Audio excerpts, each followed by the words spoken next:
जब शिकार की बारी आए तो चालाकी से वार करो और एक नहीं 2 निशाने साधो। भारत ने चुपचाप अपनी एयरफोर्स को एक्टिव कर दिया और जब दुनिया को इसकी खबर लगी तब तक बहुत देर हो चुकी थी। तुर्की और पाकिस्तान की साजिशों के जवाब में भारत ने ऐसा दांव चला कि दोनों देशों में हड़कंप मच गया। इस बार भारत सिर्फ तुर्की को नहीं बल्कि पाकिस्तान को भी कड़ा संदेश दे रहा है। दरअसल 31 मार्च से 13 अप्रैल तक ग्रीस में INIOCOS 2025 नाम की एक बड़ी मल्टीनेशनल एयरफोर्स एक्सरसाइज हो रही है।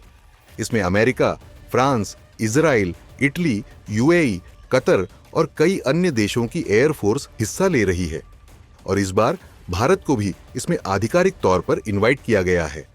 भारत ने बिना शोर मचाए अपने Sukhoi 30 MKI fighter jets, IL-70 air force tanker और C-16 Globemaster transport aircraft Greece भेज दिए और जैसे ही ये खबर तुर्की और पाकिस्तान तक पहुंची, उनकी बेचैनी बढ़ गई।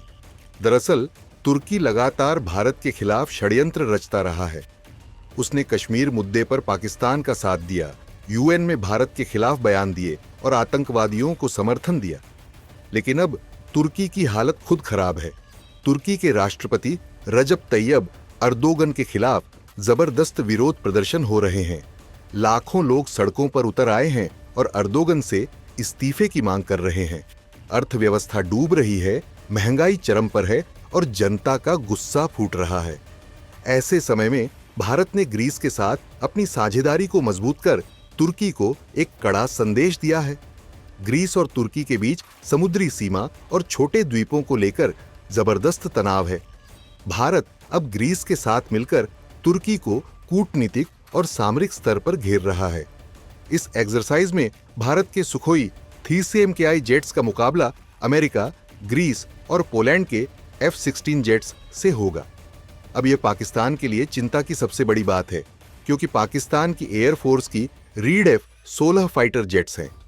भारत को अब इन जेट्स के खिलाफ असली युद्धाभ्यास का मौका मिलेगा। भारतीय पायलट्स अब सीखेंगे कि F-16 की ताकत और कमजोरियां क्या हैं। जब भारतीय सुखोई 30 MKI इन F-16 से आमने सामने होंगे, तब भारतीय पायलट्स को असली युद्ध जैसी परिस्थितियों में ट्रेनिंग मिलेगी और इसका सीधा फायदा होगा आने वाले किसी भी संभावित युद्ध में। भारत इस एक्सरसाइज के जरिए अपनी सिचुएशनल अवेयरनेस और कॉम्बैट स्ट्रेटेजी को मजबूत करेगा। इसका मतलब है कि अगर कल भारत पाकिस्तान के बीच कोई संघर्ष होता है तो भारत पहले से तैयार रहेगा। भारत सिर्फ एक सैन्य अभ्यास नहीं कर रहा, बल्कि अपनी वायुसेना को युद्ध के लिए तैयार कर रहा है। खैर, भारत ने इस बार एक नहीं 2 निशाने साधे हैं।